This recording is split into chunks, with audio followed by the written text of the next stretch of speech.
Now my great pleasure to present this year's honorary degree. Will the Provost and Senior Vice President for Academic Affairs, Michael Parrish, escort Jane Kurtin to the podium.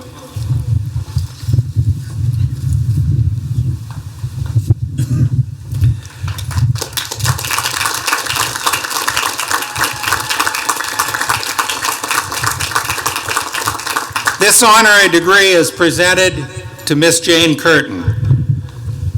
Miss Jane Kurtin, while serving as an investigative journalist for the Staten Island Advance, played a vital role in shining a light on the horrific conditions that were then in effect at the Willowbrook State School, which at its peak housed more than 6,000 developmentally disabled residents in a facility designed to accommodate 4,000 or fewer. The Willowbrook State School story is central to the recent history of Staten Island and the historical and geographical links between the school and the College of Staten Island, which now occupies the former housing of the Willowbrook institution. Ms. Kurtin's events and her brave efforts on behalf of the patients at the school constituted a powerful victory for social justice and for the rights of the thousands of developmentally challenged residents of the school. Its repercussions extended far beyond Staten Island in that the revelation of patient conditions at the school and the subsequent class action lawsuit by relatives of school residents were instrumental to the eventual passage, as I mentioned before, of the 1991 American with Disabilities Act. Ms. Kurtin left her journalism career shortly after the Willowbrook stories were published and enjoyed successful careers on Staten Island as a restaurateur and later in real estate. Nonetheless, it is her role in exposing the conditions at Willowbrook State School that we celebrate and honor in awarding her this degree. In recognition of her passionate commitment to the dignity and rights of the developmentally disabled, the faculty of the College of Staten Island of the City University of New York awards Jane Kurtin the degree of Doctor of Humane Letters. And by virtue of the authority vested in me by law and on the recommendation of the faculty, in accordance with the action of the Board of Trustees of the City University of New York, I now confer upon Jane Kurtin the degree of Doctor of Humane Letters with all of the rights, privileges, honors, and responsibility thereto pertaining.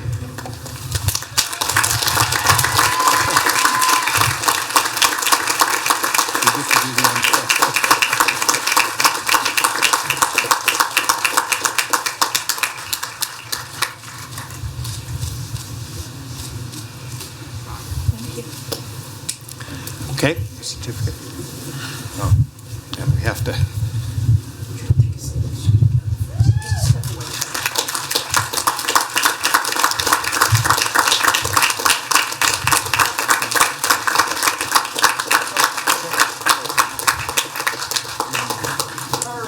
There we go. The microphone is yours. Thank you. My first speech as a doctor.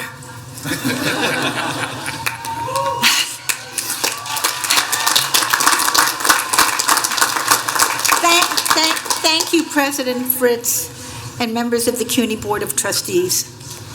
Thank you for choosing me to receive this amazing honor.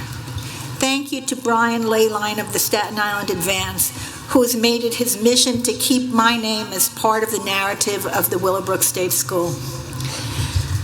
One more very important thank you is to Eric Arts, my partner in many projects over the past 50 years. Eric is here today, and he was with me on the first day at Willowbrook. He's the artist who's brilliant. Thank you.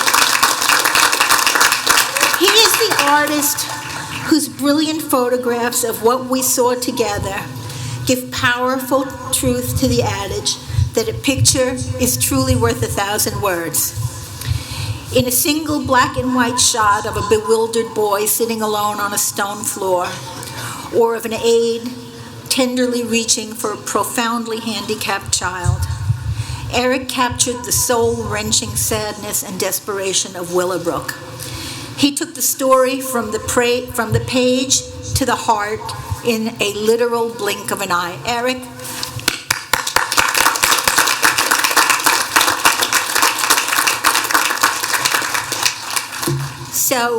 So here I am, a 71-year-old woman getting a gold star on my lifetime report card, and I am thrilled.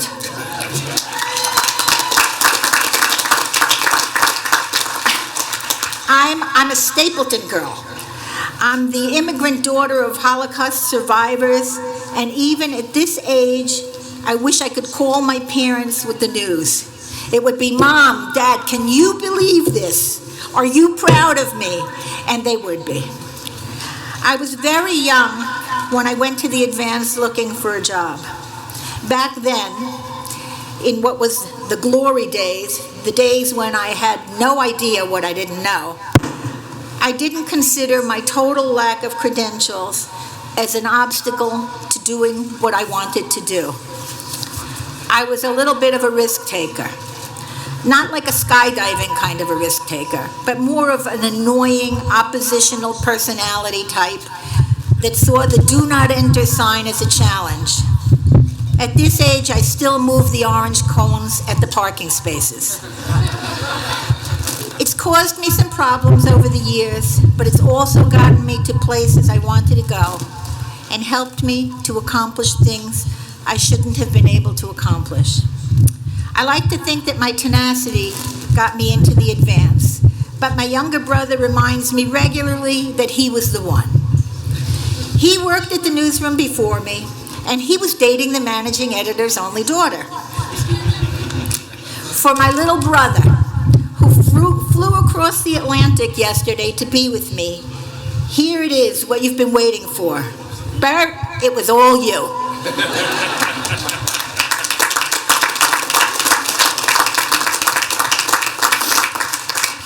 I was a long shot at the advance, but the advance took a chance on me. They gave me the opportunity to write obituaries on Saturday mornings. Once I had proven myself to be the competent obit girl, they gave me the opportunity to write about people who were alive. Little by little, I had a broader scope of assignments, and my work received local attention. Miraculously, I progressed to becoming a bona fide general assignment reporter. When these College of Staten Island grounds were the home of Willowbrook State School, the residents were not referred to as challenged or special or developmentally disabled. They were defined simply as retarded. Everyone under one generically crushing roof. It was more than a diagnosis. It was a closed door. It was a life sentence. Willowbrook was not a secret. It was a horror that existed in relative plain sight. It was a facility that provided what was at the time considered the appropriate maintenance for a population who was not about to die, but not considered eligible for or capable of achieving anything resembling a life. There is plenty of retroactive social shame and blame to go around. I wrote about Willowbrook, but I did not discover Willowbrook. I didn't have to climb over walls to get inside. I was escorted into Building B by several social workers whose names I've long forgotten.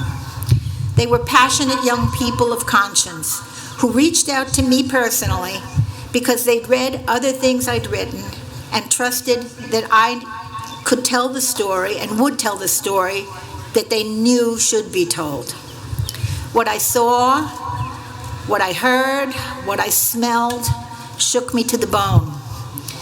It was a scene so tragic and so overwhelming that the first impulse was to turn away.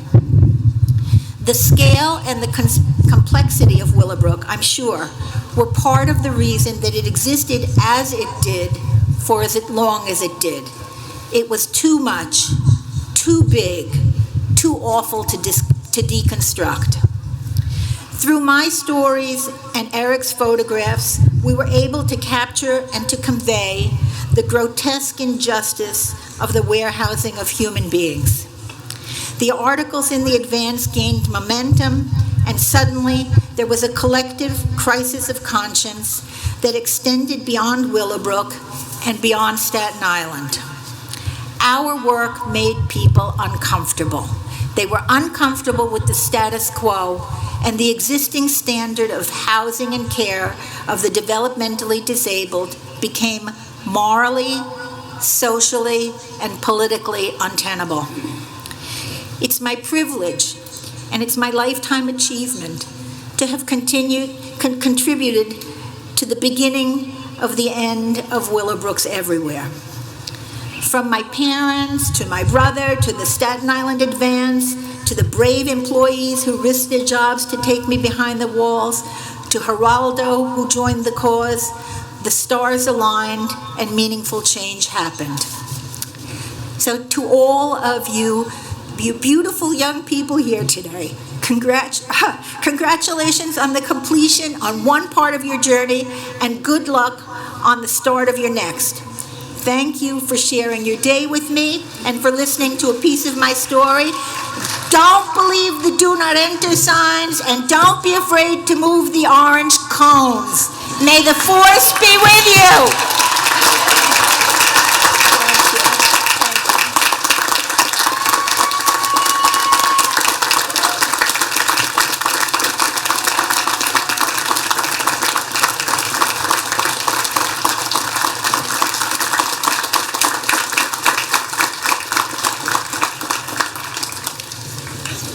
Thank you, Dr. Kurtin, for your inspiring words.